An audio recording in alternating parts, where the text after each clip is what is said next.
Chinese and Korean cuisine differences. Introduction. The process of eating is very personal. The type of food that people eat is directly linked to their culture and social background.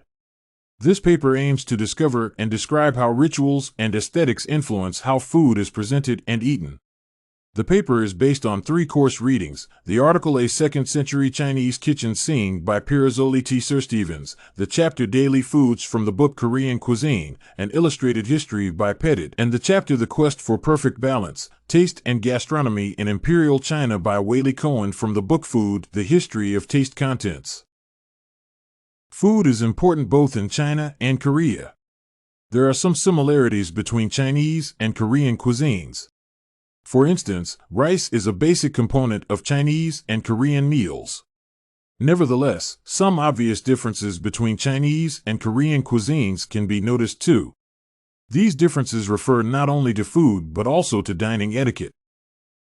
In his book, Petit describes an ideal Korean meal. He emphasizes that rice, vegetables, kimchi, a type of food made by salting and seasoning certain vegetables such as cabbage and radish, meat, fish dishes, and soup or stew, are the basic ingredients of Korean cuisine. The Koreans cook a variety of dishes, mixing various grains and legumes. Sauces and condiments are important. It is difficult to imagine Korean cuisine without sauces called kanjang or doenjang. Cooking these sauces takes from 2 to 5 years of fermentation. Generally, Korean meals emphasize harmony between flavors, colors, textures, and temperatures. Korean cuisine. Koreans have their own ways of eating and cooking food. They are different from the traditions and manners of the Chinese or Japanese. The kitchen is a woman's place in Korea. In the past, the meal was served first to men. Also, mealtime was not a time for conversations. However, these traditions are gone, and mealtime is family time nowadays. The Koreans eat sitting around a small table without chairs. There are rice and soup bowls, a spoon, and chopsticks on the table. Hot food is placed on the right side of the table, and a cold meal is on the left. In Korea, it is common to eat with metal chopsticks, whereas Chinese and Japanese people prefer wooden chopsticks. All in all, Korean cuisine is based on seasonal customs and foods according to Korea's 4 seasons. The Koreans appreciate the aesthetics of mixing. Korean dining etiquette reflects respect for one's fellow diners. The Koreans are extremely polite, and this can be noticed in the way in which food is presented and eaten. Chinese cuisine. China has one of the world's greatest cuisines. Food plays a significant role in Chinese culture. There are several styles of cooking in China, depending on the region of the country. However, there are some general characteristics of Chinese food. Firstly, Chinese cuisine is extremely varied. Whaley Cohen underlines that even poor people can eat diversely due to the infinite permutations of ingredients and seasonings. Secondly, the import of food greatly impacted Chinese culture in the past, and due to this, Chinese cuisine has changed constantly.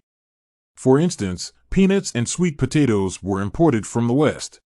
Also, Chinese food is closely connected with health. According to the Chinese, food is one of the most important paths to good health and longevity. Chinese food can be divided into 2 groups, fan and kai. Fan contains rice, all other grains, and such foods as bread and noodles. Kai is used to add flavor, and it is not as important as fan. The essence of cuisine is the combination of different forms of fan and kai. The Chinese used to cook meals on the Han stoves, which were built in bricks. Pierazzoli T. Sir Stevens identifies that these stoves have remained the same up to the 20th century in villages of central and southern China. The Chinese are concerned about healthy and nutritious meals, and they have a great influence on the selection and preparation of food. Table manners are also important in China. As it is described by Whaley Cohen, those who adhered to the rituals counted as civilized, while those who did not rank among the uncivilized or barbarian. Ritual behavior is one more essential part of Chinese cuisine. Chinese society organized the process of cooking and eating around it. Conclusion. To sum up, it cannot be denied that ritual and aesthetics significantly influence how food is cooked and eaten. In the book Korean Cuisine, An Illustrated History, the author is focused on demonstrating some Korean traditions, customs, and rituals related to the meal. The aesthetics of mixing and polite manners are the foundation of Korean cooking traditions. The authors of the article A Second Century Chinese and the chapter The Quest for Perfect Balance, Taste and Gastronomy in Imperial China describe Chinese cuisine. There are close relationships between food and health in China.